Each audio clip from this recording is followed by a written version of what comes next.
Hello hi सबैजनालाई नमस्कार अनि तपाईहरुलाई स्वागत छ मेरो अर्को नयाँ ब्लगमा।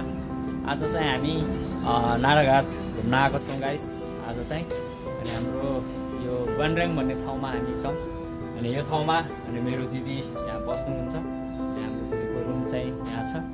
अनि अब हामी यहाँबाट घर जाने छौँ। मेरो सिन्जा हाई भन हेलो है त गाइस सबैजनालाई। आज चाहिँ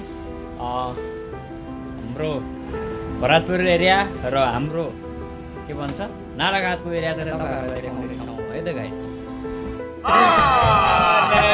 झुट बोल रहा है। हेलो गाइज, हाम्रो भाइको भिडियो ब्लग भिडियोमा युट्युबमा सब्स्क्राइब सबैजनाले गरिदिनु होला है। ल त गाइस है गरिदिनु होला है। Hello guys, hello guys.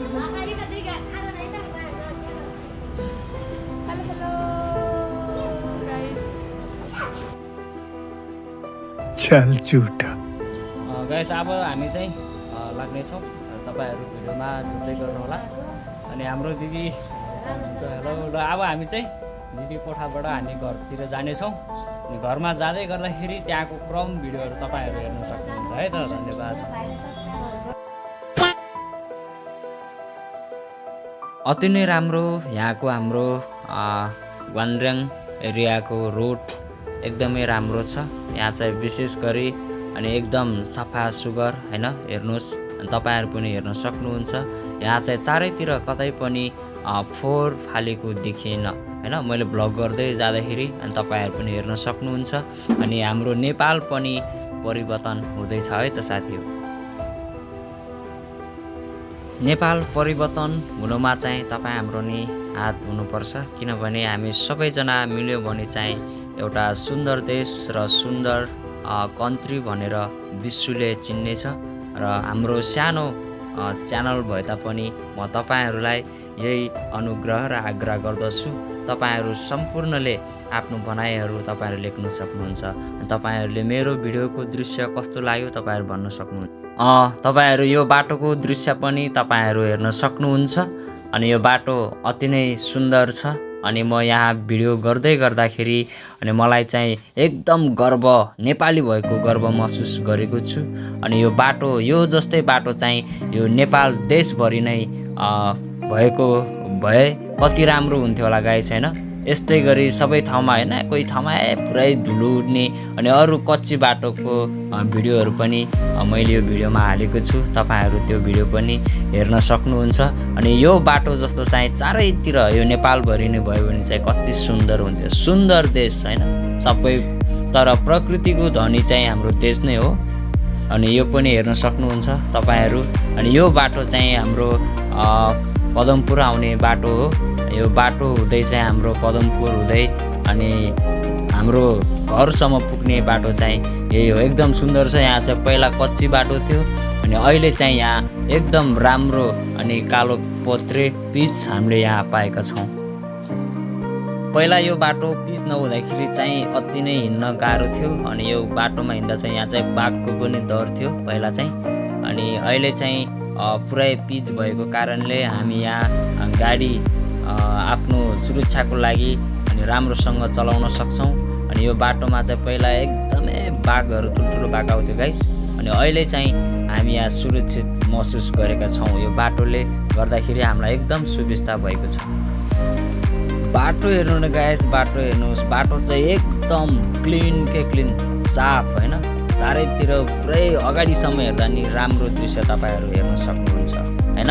तपाईहरु यहाँ नआए पनि तपाईहरुले यो मेरो भिडियो मार्फत चाहिँ तपाईहरुले यो हेर्न सक्नुहुन्छ।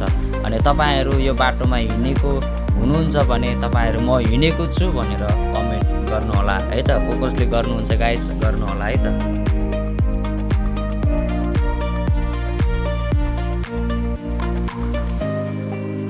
अब यो भन्नापछि कच्ची बाटोको ऊ पनि पालो नै आउँदैछ गाइस। तपाईहरु पनि त्यसको पावर पनि तपाईहरुले हेर्नु होला है त।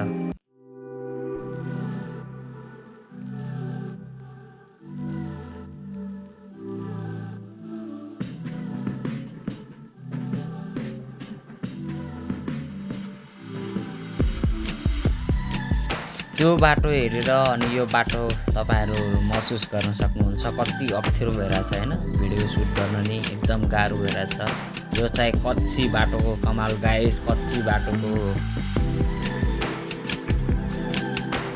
यो पनि ठिकै छ गाइस किनभने अब यस्तो बाटो पनि कतिपय ठाउँमा छैन कतिपय ठाउँमा यो भन्दा नि अझ बन्जर ढुङ्गा भएको ठाउँहरु पनि छ तर यो चाहिँ एकदम राम्रो छ अब यहाँ पनि आउँदो दिनहरुमा यहाँ पनि कालोपत्री पिच हुन्छ होला गाइस